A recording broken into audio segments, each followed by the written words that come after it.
How are you, Budapest? Jó napot, kedves konzervatív barátaim! Good afternoon, CPAC. It's great to be here.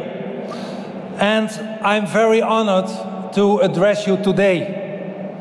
Last November, the world witnessed the rising of the Dutch, the rebellion of the Dutch electorate against the ruling establishment. My party, the Party for Freedom, more than doubled its seats in parliament, and we became by far the biggest party in the Netherlands.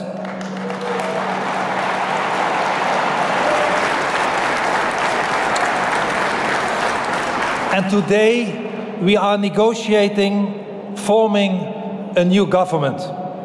And I hope that will succeed. So please allow me to say some words to the Dutch press, because they are very nervous today. In the Dutch newspapers, opening with national newspapers, even on the 8 o'clock news and other news programs, they all say that Wilders kill the negotiations by speaking for CPAC today. And I have to disappoint them. I will not do that, because winning the elections, becoming the biggest party, comes along with a big responsibility. And the responsibility I have is to my country and to my people. So to the Dutch press, if you're only interested in that, please go home.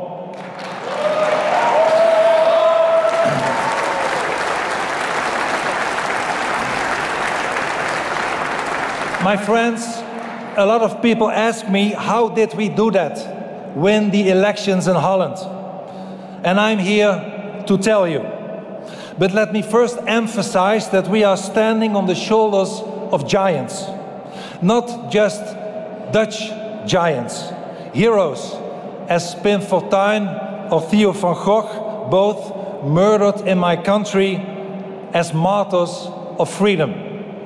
But also some of our and your heroes, such as the great Ronald Reagan, who in 1974, exactly 50 years ago, gave the inaugural speech at the first ever CPAC meeting.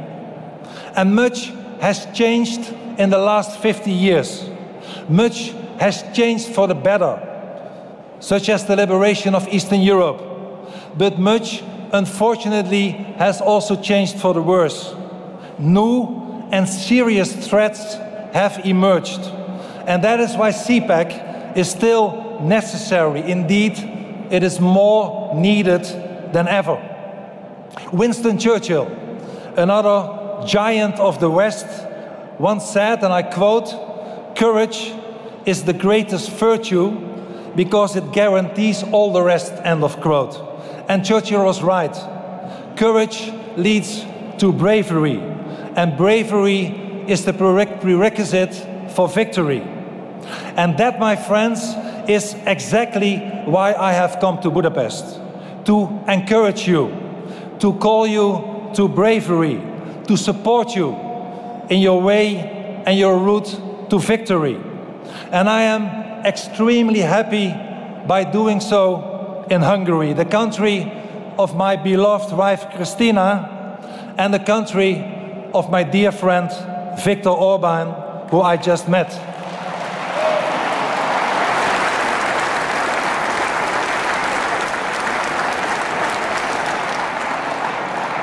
Prime Minister Orban is a brave leader who proudly stands for his country and the Judeo-Christian values of his people. He protects Hungarians against illegal immigration. And I wish more European leaders would follow his immigration policy today. And that's really necessary, because I believe there are two great existential threats that we are facing today. One is internal and one is external. First, there is wokeism, cultural relativism, The predominant idea in most of the academia and media that there are no objective truths, no loyalty, no freedom, no nation, no family. Everything to them is subjective. Everything is relative. Everything is interchangeable and without value. And that is the message of the leftish elites. They, the left, have sold so many countries out when they were in charge. They have eliminated their national sovereignty. They sometimes even wrecked its economy. They abolished its national currency. They destroyed its farmers. They ruined its middle class. They perverted the education of children. And last but not least, they have opened our borders for mass immigration and immigrants from an entirely different cultural background. And that brings me to the external threat, which is demographic. The writing is on the wall. The population of Africa is bound to quadruple its present 1.4 billion to almost 5 billion by the end of the century. And 1/3 of them wants to move abroad and come to Europe. And in the past 50 years, governments have inundated us with mass immigration. Often not real refugees, but unskilled, illegal immigrants and fortune seekers. Today, many of them are young, single men, not only from Africa, but also from Asia. And these immigrants do not benefit our societies. They cost us money and are an enormous strain on Europe's welfare system. Europe, indeed, today is facing an enormous immigration and asylum crisis, because despite the massive cost, mass immigration was never discouraged. On the contrary, mass immigration was encouraged, seen as an enrichment by cultural relativists. Look around you. But luckily, not in Budapest, but look around you in the most of Europe. There are neighborhoods that have almost become no-go zones.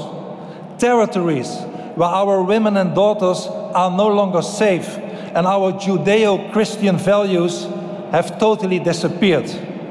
Look around you, and you can see people waving the flags of Hamas and Islamic Jihad and shouting anti-Semitic messages in many European capitals after the massacre of innocent Israeli civilians on October 7 last year.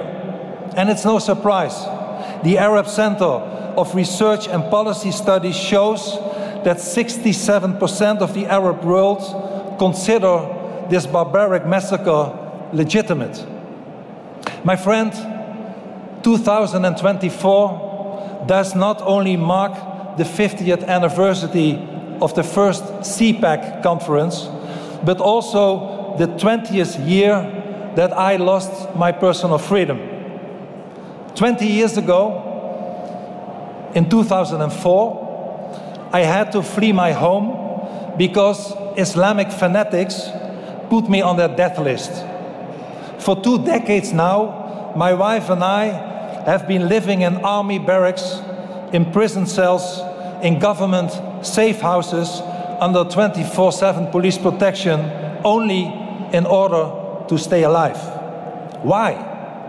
The reason is that I dare to criticize Islam.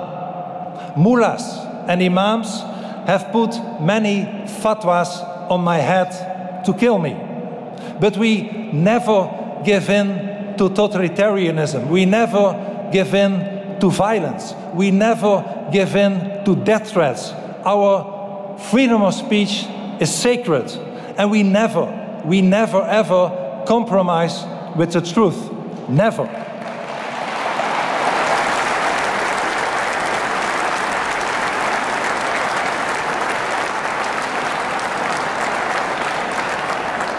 And the truth is that many European nations today are overrun with more and more illegal immigrants and asylum seekers. More than we can handle. So why did we allow this? Why have we not stopped it? Which people have voted for this ridiculous policy? Why did politicians all over Europe refuse to do their duty and speak out against this madness? My friends, in the 1955 inaugural issue of National Review, Bill Buckley famously wrote, and I quote, "A conservative is someone who stands throughout history yelling, 'Stop!'" And here, my friends, we get to the heart of the matter. The explanation of the great electoral success of the Party for Freedom in the Netherlands. Unlike other parties in the Netherlands, we had the courage to stand throughout history and yell, "Stop!" We dare to yell, "Stop!" We have always said the truth, never stayed silent. We have stood by our people, and we always will. We have never abandoned our beliefs, and we never will. My party has always refused to follow in the mold of politicians such as the French President Macron or the former German Chancellor Merkel and many others who opened their borders, impoverishing and endangering the people and diluting Europe's Judeo-Christian and humanistic culture and civilization. We have always defended our people. We have constantly yelled "Stop!" at the bureaucrats in Brussels when they wanted more and more federalism and less of our national sovereignty. We yelled "Stop!" to the wokeness which politicians out of the West try to impose to the common people and their children. We have always yelled "Stop!" to their open border policies. And now, finally, sick and tired of being ignored, sick and tired of the trampling on their values and everything they hold dear, the Dutch people cried, "Enough is enough." They said "Stop!" at the elections.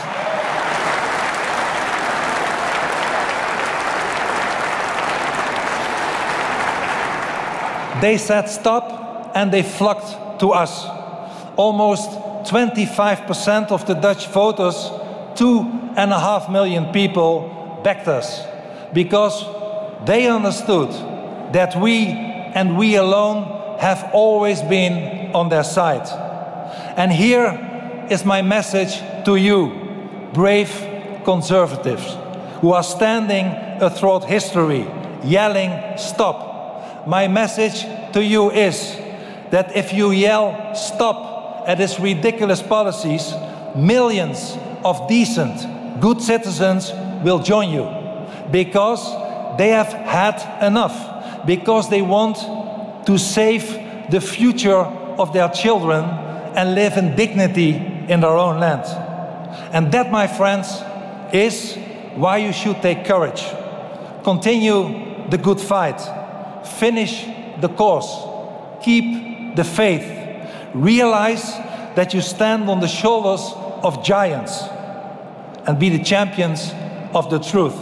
Because, as George Washington once said, and I quote, "Truth will ultimately prevail where there is pains taken to bring it to light." I believe in our mission.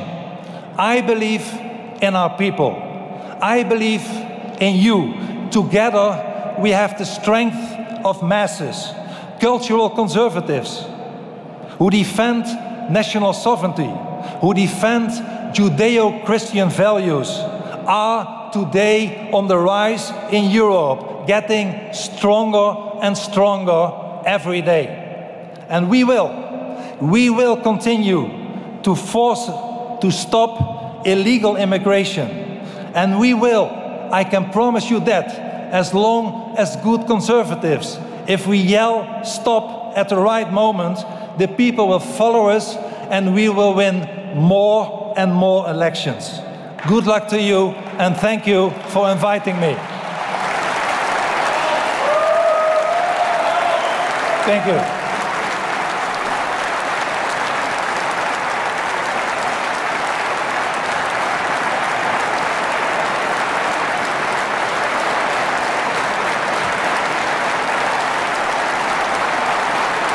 Nagyon szépen köszönöm.